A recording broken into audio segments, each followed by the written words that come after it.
എന്ത് പറ്റി ഇങ്ങോട്ടൊക്കെ ഇറങ്ങണമെന്ന് തോന്നാൻ? അവിടെ ഇരിക്കപ്പുറത്ത് ഇല്ലാത്തതുകൊണ്ട് എന്നെ ഇറങ്ങിയത്. എങ്കിൽ പിന്നെ മാലയൂർ ചടങ്ങ് നടക്കട്ടെ. അതും എടുക്കുമോളെ, അതിങ്ങ് തന്നേക്ക്. മാല ഊരാൻ എനിക്ക് കഴിയില്ല. നല്ല മനസ്സോടെ ഊരിത്താ. ഞാൻ തരൂല, എന്നെ കൊന്നാലും തരൂല. നല്ല മനസ്സോടെ ഊരിത്താ മോളെ. ഊര് മോളെ. വേഗം കൊണ്ട് അഴിച്ചെടുക്കടാ, അഴിക്കടാ, ഇങ്ങോട്ട് അഴിച്ചെടുക്കടാ. എന്താണ് ഇത്ര താമസം? നിന്റെ മനസ്സിലുള്ളതും കളഞ്ഞരെ. ഞാൻ അച്ഛനെ ചീത്ത കൂട്ടിട്ട് ഇങ്ങനെ മാറ്റിക്കൊണ്ടിരിക്കുക. പിന്നെ നീ എന്താ ഇവിടെ? ഇനി ഒന്നും ഓർക്കരുത്, ഒരു കാര്യം ഓർക്കരുത്. അങ്ങനെ ഇവിടെ പറഞ്ഞു വെച്ച് എനിക്കതിന് പറ്റണ്ടേ? എന്ത് സഹിക്കാൻ ഞാൻ തയ്യാറാണ്, പക്ഷെ അയാളെ മറക്കാൻ മാത്രം പറയരുത്.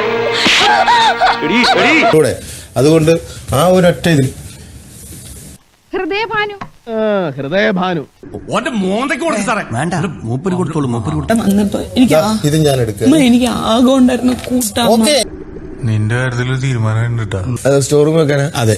എടാ കണ്ണിച്ചോറില്ലാത്ത ദുഷ്ട, നീ ഗതി പിടിക്കില്ലടാ. ബിഗ് ബോസ് ജാസ്മിന്റെ ഉപ്പയാണ്. എനിക്ക് ഷോറൂമിൽ വെക്കണം. ഷോറൂം ഓപ്പൺ ആക്കി തരണം.